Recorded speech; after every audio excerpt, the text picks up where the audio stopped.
Hello दोस्तों, आपका बहुत बहुत स्वागत है आज की इस नई वीडियो में।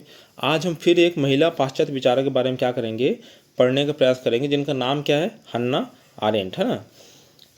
यह भी एक महिला पाश्चात्य विचारक हैं।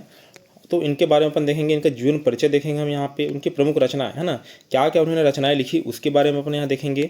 उसके अतिरिक्त यहाँ पे राजनीतिक दर्शन की मुख्य धारा है ना, उन्होंने क्या क्या सिद्धांत दिए, जैसे सहभागिता का सिद्धांत, बहुलता का सिद्धांत और दार्शनिक मानव शास्त्रीय सिद्धांत उन्होंने दिया था। तो ये 3 सिद्धांत के बारे में अपन क्या करेंगे, स्टडी करेंगे। इसके अतिरिक्त यहाँ पे प्रमुख विचार और अवधारणाएं, जैसे प्लेटो और मार्क्स की आलोचना उन्होंने की थी, है ना।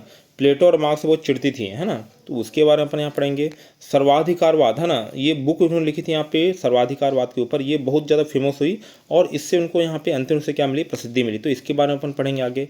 उसके अतिरिक्त यहाँ पे लेबर, वर्क और एक्शन के बीच उन्होंने क्या किया, यहाँ पे एक मतलब रेशियो बताया, एक फॉर्मूला बनाया है, एक सूत्र बताया है। तो वे एक्शन को वर्क और लेबर से कैसे अधिक यहाँ पे इंपॉर्टेंट मानती है उसके बारे में अपन पढ़ेंगे। उसके अतिरिक्त यहाँ पे शक्ति और क्रांति के विचार, मतलब शक्ति और क्रांति में क्या अंतर है उसके बारे में उन्होंने यहाँ पे गहरी रुचि अपनी दिखाई है ना।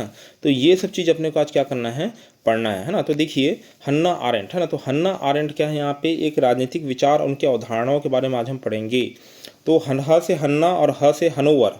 तो हनोवर जर्मनी में इनका क्या हुआ था, जन्म हुआ था। जन्म कहाँ हुआ था, हनोवर जर्मनी में। 1906 में इनका क्या हुआ था, जन्म हुआ था। पृष्ठभूमि क्या बोला यहाँ पे, जर्मनी में हिटलर और नाजीवाद के उदय के समय वह कहाँ भाग गई थी, अमेरिका भाग गई थी, है ना। कहाँ भाग गई थी, अमेरिका भाग गई थी। सबसे पहले वह जर्मनी में हिटलर और नाजीवाद के प्रभाव से यहाँ पे प्रभावित होकर, मतलब यहाँ पे उससे प्रताड़ित होकर बोलना चाहिए, जर्मनी से कहाँ गई, यहाँ पे फ्रांस गई, और फ्रांस से कहाँ चली गई, अमेरिका चली गई, है ना। अगर वह जर्मनी में रहती तो उनकी दशा कुछ और होती और इतने सारे बुक्स का वो राइटिंग नहीं कर पाती, है ना। तो वही चीज़ बोल रहे हैं यहाँ पे कि वह जर्मनी से कहाँ चली गई, फ्रांस होते हुए अमेरिका चली गई, है ना। अब देखते हैं प्रभाव। तो उनके विचारों में सर्वाधिकारवाद मतलब क्या होता है, तानाशाही, है ना, तानाशाही हो जाएगा, जो कि हिटलर कर रहा है। अभी उत्तर कोरिया में किम जोंग उन कर रहे हैं, तो वही ये तानाशाही, है ना। जैसे अभी रूस में क्या कर रहे हैं, कौन कर रहे हैं, व्लादिमीर पुतिन कर रहे हैं, चाइना में शी जिनपिंग कर रहे हैं। तो वैसे ही यहाँ पे सर्वाधिकारवाद यहाँ पे बोल रहा है, यहाँ पे तानाशाही, हिटलर शाही के प्रति गहरा विरोध झलकता है ना। वह समुदायवादी विचारक थी, है ना, वह तानाशाही का विरोध करती थी और समुदायवादी विचारक थी, क्योंकि यहाँ पे हिटलर ने क्या किया था, जर्मनी में तानाशाही ला कर रखी थी, है ना। तो उससे कहीं ना कहीं प्रताड़ित होकर कहाँ भाग गई थी, अमेरिका भाग गई थी, है ना। तो वह क्या करती है, तानाशाही का विरोध करती है, हिटलर शाही का विरोध करती है और समुदायवादी विचारधारा क्या है, समर्थक है, ठीक है।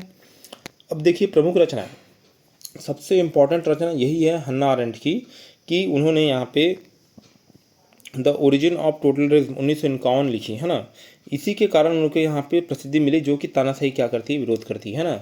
तो इसमें उन्होंने यहाँ पे सर्वाधिकारवाद और तानाशाही क्या कहा, यहाँ पे आतंक कहा, यह एक आतंक है और लोगों के ऊपर क्या करना, यहाँ पे अपनी बोलना चाहिए कि अपनी मतलब पकड़ बनाए रखना और उनको यहाँ पे अपना शासन करना और उनको अपना गुलाम बना के रखना। वैसे ही यहाँ पे यह क्या है, सर्वाधिकारवाद है ना। द ह्यूमन कंडीशन, है ना, 1958 में आई, मतलब मानवीय गतिविधियों और एक्शन के महत्व पर चर्चा इसमें की गई। द ह्यूमन कंडीशन, है ना, कंडीशन ये हो गया। बिटवीन पास्ट एंड फ्यूचर, है ना, बिटवीन पास्ट एंड फ्यूचर 1961 में आई थी यहाँ पे। मतलब यह राजनीतिक चिंतन के, मतलब राजनीतिक चिंतन में क्या क्या अंतराल आया उसके ऊपर डिपेंड करती है बुक। पास्ट मतलब भूतकाल, फ्यूचर मतलब भविष्यकाल, तो इसमें क्या क्या अंतर आया है उसके बारे में यहाँ पे बता रही है, ठीक है। ऑन रिवॉल्यूशन मतलब क्रांति 1963 में आई, मतलब क्रांति का उद्देश्य, है ना, मतलब क्रांति का उद्देश्य क्या होता है और यह लोकतंत्र का समर्थन कैसे कर सकती है उसके बारे में उन्होंने बताया ऑन रिवॉल्यूशन 1963 में, है ना। ऑन वायलेंस 1970 में थी। शक्ति और हिंसा के बीच में अंतर स्पष्ट किया, मैंने बताया था यहाँ पे कि लास्ट में क्या करती हैं, शक्ति और क्रांति के विचार उन्होंने दिया है। तो शक्ति और हिंसा या क्रांति के बीच वहाँ पे अंतर किसमें बताया गया, ऑन वायलेशन में बताया गया है। राजनीतिक दर्शन की मुख्य धाराएं क्या हो जाएगी, यहाँ पे राजनीतिक दर्शन की मुख्य धाराएं, हन्ना आरेंट ने राजनीति के 3 प्रमुख सिद्धांत दिए हैं, है ना। क्या क्या सिद्धांत दिया है यहाँ पे, सहभागिता का सिद्धांत दिया है, बहुलता का सिद्धांत दिया है और दार्शनिक मानव शास्त्रीय सिद्धांत दिया है ना।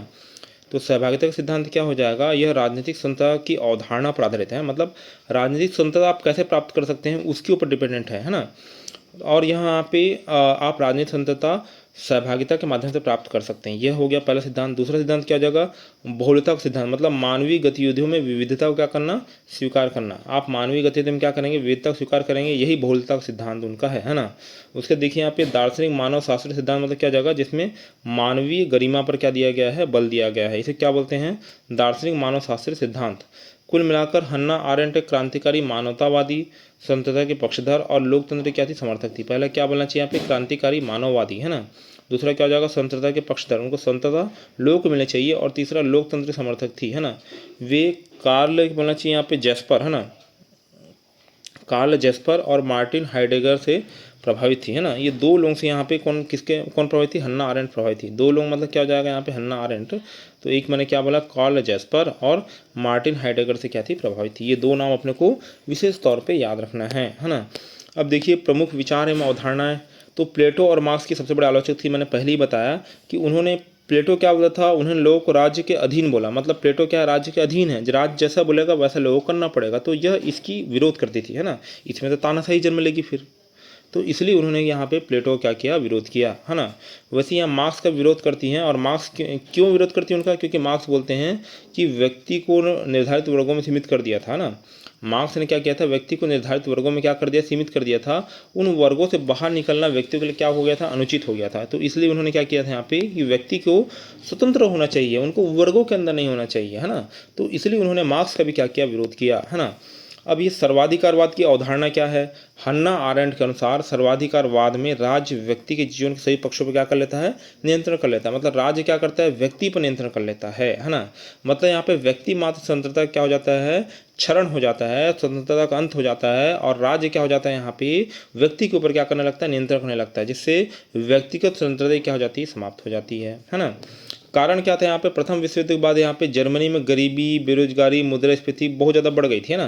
प्रथम विश्व युद्ध में क्या हुआ था, जर्मनी को छिन्न भिन्न कर दिया गया था। और ब्रिटेन हो गया और आसपास के जो देश थे उन्होंने जर्मनी को टुकड़े टुकड़े करके क्या कर लिया था, बांट लिया था। और वहाँ पे गरीबी, अशिक्षा, बेरोजगारी, मुद्रास्फीति ये सब पनप गई थी, है ना।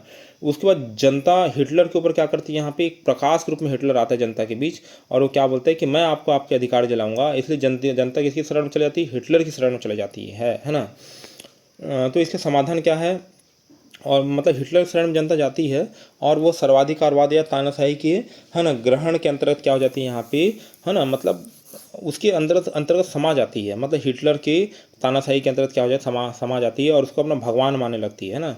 जब आप किसी लीडर को भगवान मान लेते हैं तो वहाँ तानाशाही क्या हो जाती है, पनप जाती है। समाधान क्या हो जाएगा, यदि व्यक्ति अपनी सामूहिक शक्ति का प्रयोग करे तो स्वतंत्रता हेतु प्रयास करे। मतलब व्यक्ति अपनी जी जान से मेहनत करे, अपने सामूहिक शक्ति का प्रयोग करे और स्वतंत्रता हेतु प्रयास करे तो सर्वाधिकारवाद की पुनरावृत्ति संभव नहीं होगी। मतलब व्यक्ति को आगे आना पड़ेगा, व्यक्ति मात्र आगे आना पड़ेगा और अपनी स्वतंत्रता, अपने अधिकारों, है ना, के लिए क्या होना पड़ेगा, स्वयं आगे आकर क्या होगा, लड़ना होगा और सामूहिक शक्ति का प्रयोग करना होगा और यहाँ पे स्वतंत्रता हेतु प्रयास करने होंगे। तभी यहाँ पे सर्वाधिकारवाद की अंत होगा और यहाँ पे व्यक्ति मात्र की स्वतंत्रता क्या होगी, बहाल होगी। तो यह कौन बोल रहे हैं यहाँ पे, हन्ना आरेंट, है ना। अब देखिए क्रिया का सिद्धांत, मतलब थ्योरी ऑफ एक्शन। मतलब यहाँ पे तीन चीज़ के बारे में बताना है, जैसे लेबर मतलब मजदूर, वर्क मतलब काम, एक्शन मतलब क्रिया। मतलब यहाँ पे लेबर क्या करता है, शारीरिक आवश्यकताओं को पूरी करता है ना। वर्क से क्या होता है, यहाँ पे अपने यहाँ पे स्थायी वस्तु का निर्माण होता है, जैसे यहाँ बिल्डिंग बन गई, रोड बन गई, तो ये वर्क हो गया, काम हो गया। और एक्शन मतलब क्या हो जाएगा, क्रिया। मतलब जीवन की सबसे श्रेष्ठ गतिविधि है, यह राजनीतिक और सार्वजनिक कार्यों से क्या हुई है, यहाँ पे जुड़ी हुई है। यह राजनीतिक और सार्वजनिक कार्यों से क्या हुई, जुड़ी हुई है। मतलब यहाँ पे लेबर, वर्क और एक्शन, ये तीन चीज़ें हैं ना। एक्शन क्रिया क्या है, जीवन में सबसे श्रेष्ठ गतिविधि है और यह राजनीतिक और सार्वजनिक कार्यों से क्या हुई है, यहाँ पे जुड़ी हुई है ना। अब आर्यन सूत्र क्या बोल रहे हैं यहाँ पे, इन दोनों चीज़ में, वर्क और लेबर में एक्शन ज़्यादा महत्वपूर्ण है, यही यहाँ पे सर्वश्रेष्ठ प्रक्रिया है। तो इसमें आप एक्शन के माध्यम से क्या कर सकते हैं यहाँ पे, है ना। मतलब यहाँ पे मजदूरी और यहाँ पे काम से आप छूट सकते हैं, है ना। आपको क्या करना पड़ेगा, एक्शन लेना पड़ेगा, है ना। तो राजनीति में सक्रिय भागीदारी ही सच्ची शक्ति है, राजनीति में सक्रिय भागीदारी ही सच्ची शक्ति है ना। तो शक्ति और क्रांति के विचार के ऊपर उन्होंने बताया है ऑन वायलेशन, जो उनकी लास्ट बुक आई थी उसमें उन्होंने शक्ति और हिंसा के बीच में बताया था। मैंने बताया था 1970 उनकी बुक आई थी ऑन वायलेंस, है ना। तो इसमें शक्ति और हिंसा के बीच उन्होंने अंतर स्पष्ट किया था। तो इसमें क्या बोलते हैं, ऑन वायलेशन में क्या बोलते हैं कि शक्ति मतलब पावर क्या होता है, शक्ति का अर्थ किसी पर शासन करना नहीं है, बल्कि आम जनता में निहित है ना। शक्ति क्या है, किसी के ऊपर शासन करना, यह शक्ति नहीं है, बल्कि शक्ति किसमें, आम जनता में निहित है, समाहित है। राजनीति का आशय शक्ति प्राप्त करना नहीं, बल्कि न्याय और सम्मान प्राप्त करना है ना। राजनीति, जैसे कोई राजनीति कर रहा है तो उससे उसको शक्ति मिल जाएगी, इसका यह आशय नहीं है। इसका आशय है न्याय और सम्मान क्या करना, प्राप्त करना। न्याय और सम्मान क्या करना, प्राप्त करना है ना। क्रांति मतलब क्या हो जाएगा, रिवॉल्यूशन, है ना। क्रांति का मुख्य उद्देश्य केवल मुक्ति नहीं, बल्कि स्वतंत्रता दिलाना है। मतलब इसका भी मेन उद्देश्य क्या है, मुक्ति, मतलब मुक्ति मात्र उसका उद्देश्य नहीं है, स्वतंत्रता।